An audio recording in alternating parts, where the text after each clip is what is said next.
안녕하십니까. 요교교회 박인성 목사입니다. 오늘 묵상할 본문은 출애굽기 4장 10절에서 17절까지의 말씀인데요. 오늘은 13절 한 구절을 봉독하고 함께 묵상하도록 하겠습니다. 모세가 이르되 오 주여 보낼 만한 자를 보내소서. 나그네처럼 방황하던 모세는 불꽃 가운데 임하신 하나님을 만나 사명을 받음으로써 이제는 모두에게 잊혀졌던 별 볼일 없던 자가 이제 주 안에서 의미 있는 사람이 되었습니다. 출애굽기 3장 10절에는 이렇게 기록되어 있습니다. 너를 바로에게 보내어 내 백성 이스라엘 자손을 애굽에서 인도하여 내리라.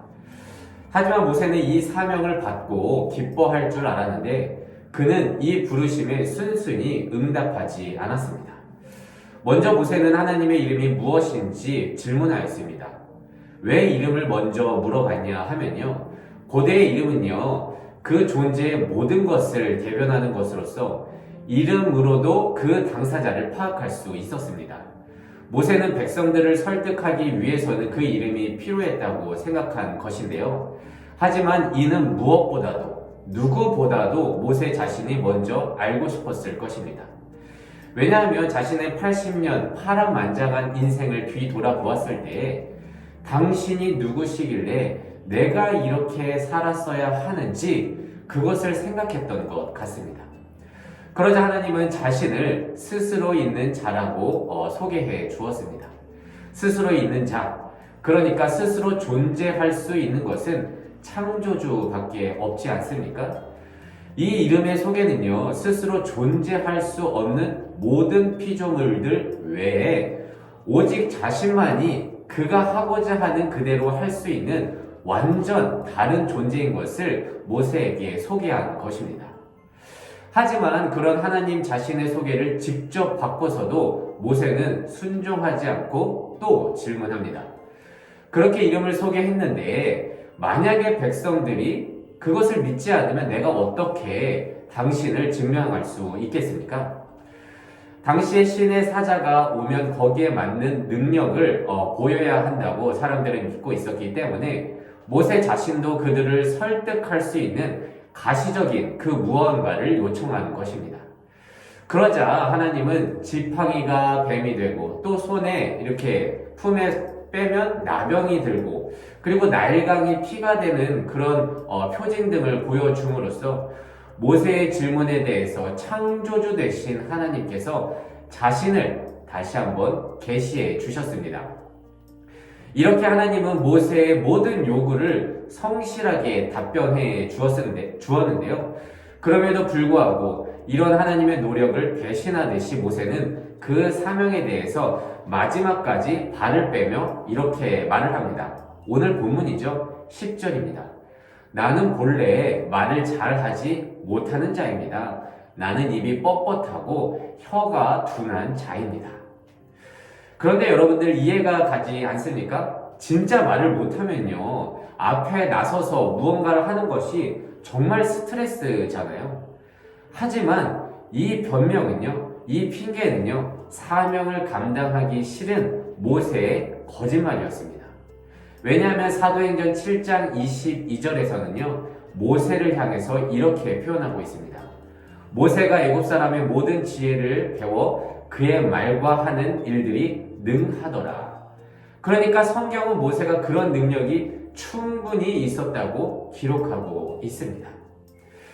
그렇다면 모세의 마음을 우리는 추측해 볼 수 있는데요.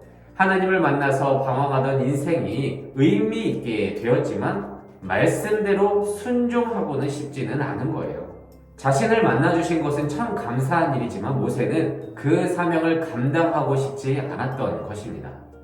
그런데 이게 우리의 모습 아닙니까? 구원의 감격은 있고 그 은혜에 너무나도 감사하지만 정작 말씀 앞에서는 내가 순종하고 싶은 것만 선택적으로 골라 신앙생활을 하고 있다는 것이죠. 그런데요, 하나님은 이런 모세의 생각을 알면서도 끊임없이 설득하십니다. 오늘 본문의 11절과 12절을 요약하면 이렇게 말씀하고 계십니다. 누가 사람의 입을 지었느냐? 내가 너의 입과 함께 있어서 할 말을 가르쳐 주겠다. 그러자 모세는 마지막에 배째라는 식으로 이렇게 대답을 합니다. 13절입니다. 주여 보낼 만한 자를 보내소서. 하지만 이제 하나님은 노하시면서 더 이상 모세의 핑계를 받아주지 않습니다.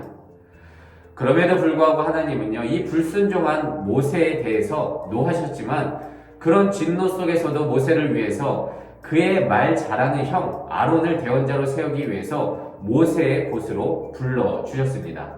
14절에는요 이렇게 기록되어 있습니다. 여호와께서 모세를 향하여 노하여 이르시되 레위 사람 내 형 아론이 있지 아니하냐. 그가 말 잘하는 것을 내가 아노라. 그가 너를 만나러 나오나니 그가 너를 볼 때에 그의 마음에 기쁨이 있을 것이라. 그러니까 여러분 한번 생각해 보세요. 하나님과 모세는 지금 막 만났고 대화는 아직 끝이 난 게 아닙니다. 그런데 이미 아론은 모세를 만나기 위해서 이곳으로 오고 있는 중이라는 것입니다. 그러니까 모세의 부르심 이전에 이미 하나님께서는 모세의 모든 것을 아시고 아론을 출발시킨 것입니다.